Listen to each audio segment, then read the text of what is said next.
it is time to bring in Tim Luke and Greg Schramm, the frickin' Frank of Nick and Knack with Appraise. They are, of course, from Treasure Crest Appraisal Group. You can find them on the web at tqag.com. First things first, Greg, how are you feeling? Well, I'm much better, but I don't have a voice. You kind of sound like a male version of who's that female actress that had that raspy voice? B. Arthur. Yeah, well, she was one of them. That's exactly right. Brenda Vaccaro. Anyways, just keep something warm, some warm fluid by you, Greg, so you don't lose your voice completely. Thanks for all of your thoughts. It was. I'm actually feeling very good.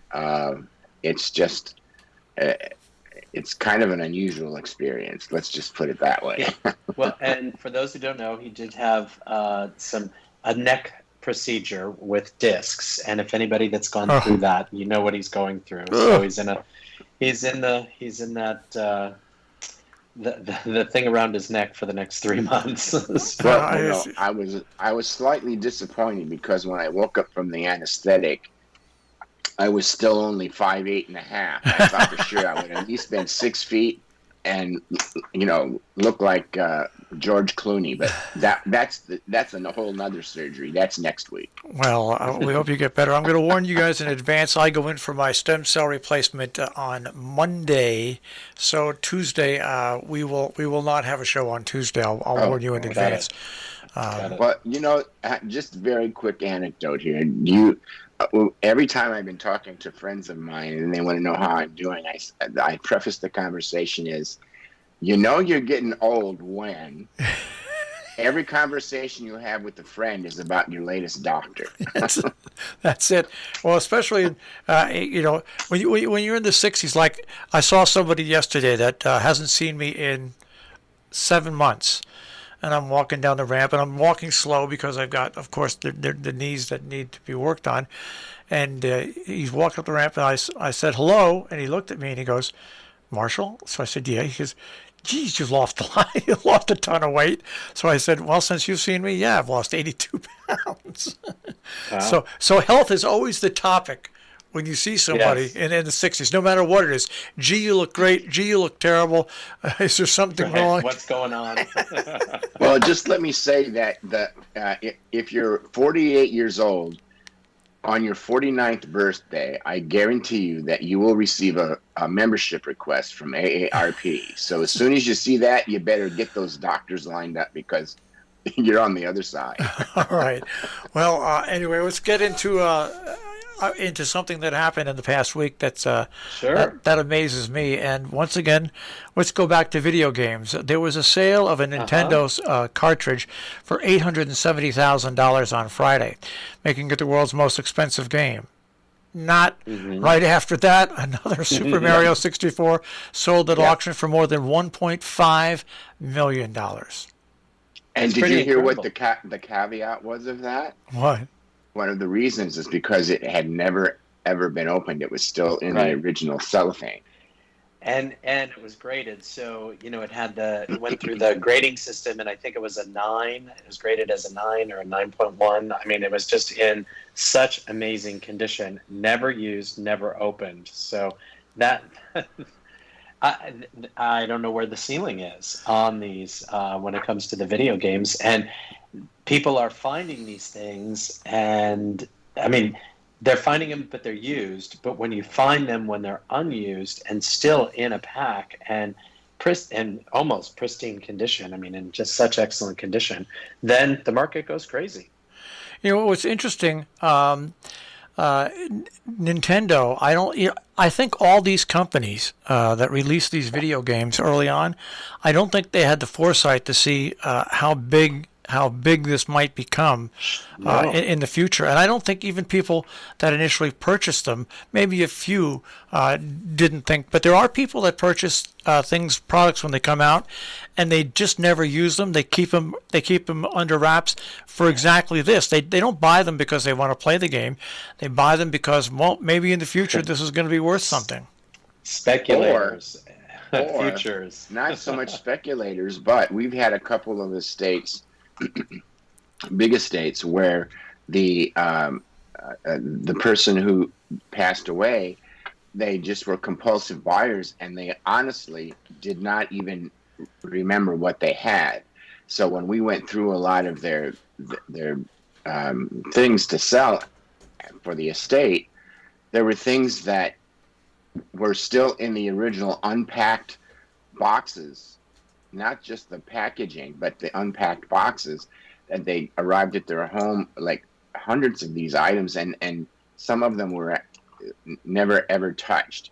So that's even an extra layer, because I was trying to figure out from reading the article, where was this all this time and what kept it from being used, because it was one of those things, that's probably as rare as you can get when it comes to packaging, is an original, like Mario Brothers in the original package.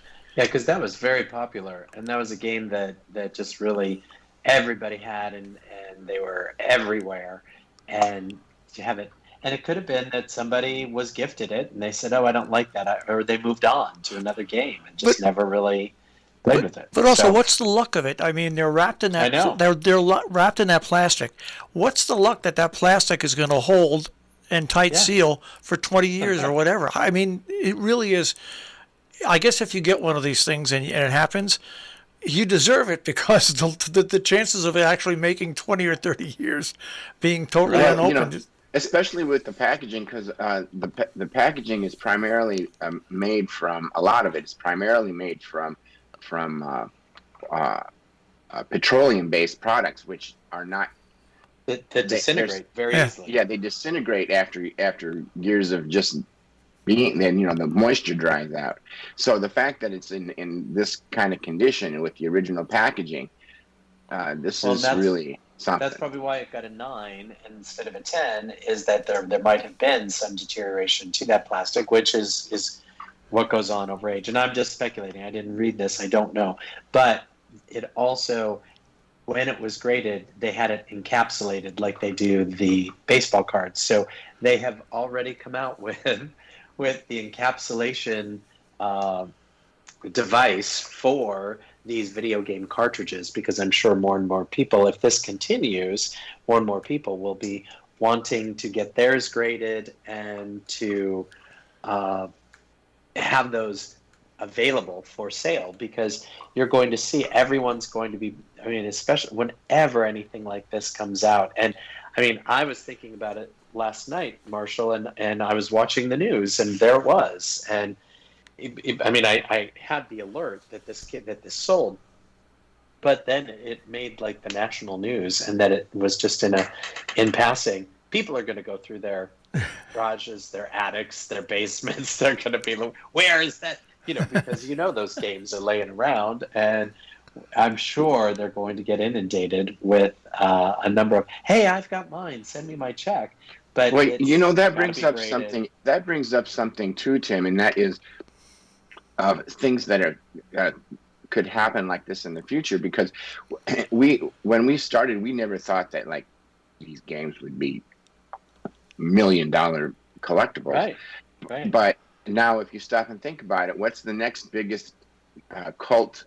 Well, that's not the right word. The next most popular thing for young kids and teens, and that's Pokemon. We always make fun of Pokemon, but you know what? They just recently, there was a sale of a lot of Pokemon things, and I'm trying to remember where I saw it, and they were going through the roof, absolutely through the roof for these trading cards. So, I guess the people now who are starting to buy them are the ones who grew up with them, and that's what drives the nostalgia market, is somebody who had something when they were a kid that they either lost or they still have and are trying to look for other items. So that's kind of the definition of what makes a perfect collectible. Or they were denied. Their mother said, "No, you can't play those video games." Not while you can't play those video games as long as you're living in my basement. How many? And now they're running tech companies and saying, "Hey, I've got disposable income. I'm going to I'm going to buy this and display this. Screw my mom. Yeah, I'm keeping how many everything. grandparents No. are how many grandparents are upset with themselves by saying, "Don't waste your money on that." Yeah, no, exactly. Well, Tim used to say when we first got started, he used to say, we only have a job because of mothers who threw things away." So, Well, That's true. That's true. what makes me feel a little bit better in this, and it's hard to imagine that I'm going to, in conjunction with a cartridge game by Nintendo, that I'm going to mention Leonardo da Vinci altogether. But there was a drawing the size of a postage stamp that went for $12.2 million at Christie's. That makes me feel a little bit better. Right. oh, now you've piqued my interest. I have to look that up. I did not see that. And the funny thing is, it only got one bid. That's it. One bid. $12.2 million dollars. There's somebody who definitely was on the lookout for that and wants it. Yeah. Well, yeah, it's amazing. And the other thing you've heard us say, there's no shortage of someone or of a person to buy something that you don't think is even going to sell. It's just amazing what people will buy, and that's why everybody said, well, this is only worth $10. Well, value being a relative term has, it's we've had people who we've appraised things for, and it was $10, and they go, oh, it's really worth $10, really? And then we had things that were appraised for, a couple $1,000s. No, you're wrong. It has to be worth more than that. Yeah. So, well, what's interesting about this is obviously somebody who's a Leonardo da Vinci collector, and thinking that maybe by adding that to his collection, his or her collection, the whole collection now becomes more valuable. Well, that's possible. That's certainly possible. And is it going to be more valuable because it's in another collection, a larger collection of Leonardo da Vinci, or is it going to add to the value of the current collection because it's now in that collection?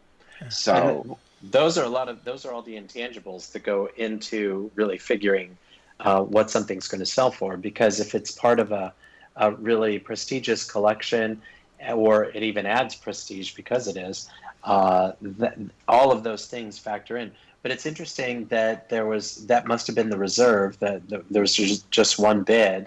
And, yeah, that's what I'm thinking. It just sold for that.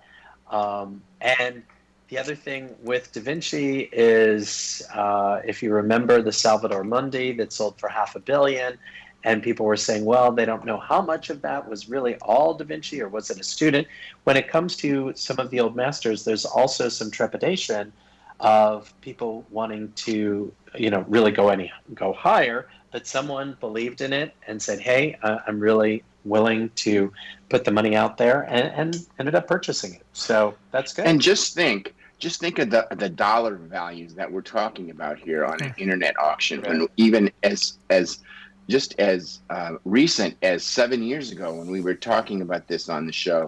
It's like nobody wants to buy art online. Nobody wants to do this online. It's too expensive. You got to see it. You got to touch it. And here we are, 7 to 10 years later, and bingo. I mean, well, here's one thing that I wanted to end with. Back to $1.5 million, and this just sold last week. Fisherman netted. It's what they call whale vomit. Sorry for everyone who's eating breakfast, but they dredged it up, and it was 280 pounds of this stuff that sold for $1.5 million. And boy, that's a serious case of kaopectate right there. There's something going on there, but it's found. It's called ambergris, AMBERGRIS, ambergris. And it is found only in sperm whales, and it's a waxy substance that is used in fine perfumes to make scents last longer. So think of that the next time you're spraying on your genitalia. The next time you walk past somebody and they give you a headache. Right. It's because of the whale vomit that made their perfume. But it's $1.5 million. These fishermen netted it, and they weren't there to, they netted it. It's something that occurs in the oceans. Well, all I can say is, here, honey, happy Valentine's Day. Here's some whale vomit. Exactly. That'll make your scent smell longer. Well, and it's expensive. Well, let's wrap it up. Let's wrap it up with this. We'll go from Christie's to Sotheby's. They sold the source code for the World Wide Web, the source code, for $5.4 million. Wow. The source code. Right, that's the intangible. Yeah. Because what do you get? You just it's a code, and you get. And I wonder, did they sell that through? Like, you had to use Bitcoin to pay for it? Did you have to use? Well, Well, that I was just going to ask that, because if I understand this correctly, isn't that what an fungible or non-fungible? Isn't that what that is? I don't know, but Jill Goodman is right. I'll include in some of these bids and stuff like this in the money transfer. There's got to be money laundering going on. Really, there has to be for some of this stuff. There has to be. Well, there's no regulation, Yeah. so why would you think it wasn't? Yeah. It becomes a way. Wherever there's a loophole, that's where you're going to find any kind of things like this. Nefarious situations. So, but 5.5 for the code, the source code to the internet. Interesting. Well, I think if you're somebody that's in the tech field, and you're like Bill Gates or whatever, somebody who's been in the tech field, it might be something that, seeing as you've got the money to spend, it might be something that that you want. But still, you look at all these different things and you figure, where's this money coming from? How's it going to it? How many banks does it go through? And so, Jill was right when she used to say this, I used to flush it off, but now I don't. Yeah, there's got to be a lot of illegal money that goes into these things that makes it legal. She's exactly right. And wasn't it Albert Einstein said that for every action there's an equal and no, that wasn't him. It was Newton, maybe, I forget. But for every action there's an equal and opposite reaction, and that's what crime is. Stop and think about it. Yeah, if you put it out there, somebody will. It's like you put it out there, you build it, they will come. And right. That was Newton. All right, guys, an interesting morning this morning. Thank you very much for putting up with my observations here. Hey, no, it's wonderful, and I think that what this is showing us is that yes, the markets are, especially for rare and desirable collectibles, are very active, both online and in regular auctions. So it'll be interesting to see what the next year brings. All right, Greg, get better, and we'll speak to you guys in 2 weeks, okay? Sounds okay, good. thanks. Well. Take care. Be well, Marshall. All right, take bye-bye. care. Bye-bye. The Frick and Frank of Nick and Knack, Greg Strom and Tim Luke appraise this. Once again, you can find them at tqag.com. Also at robinhoodradio.com. Click on demand, click on Appraise This.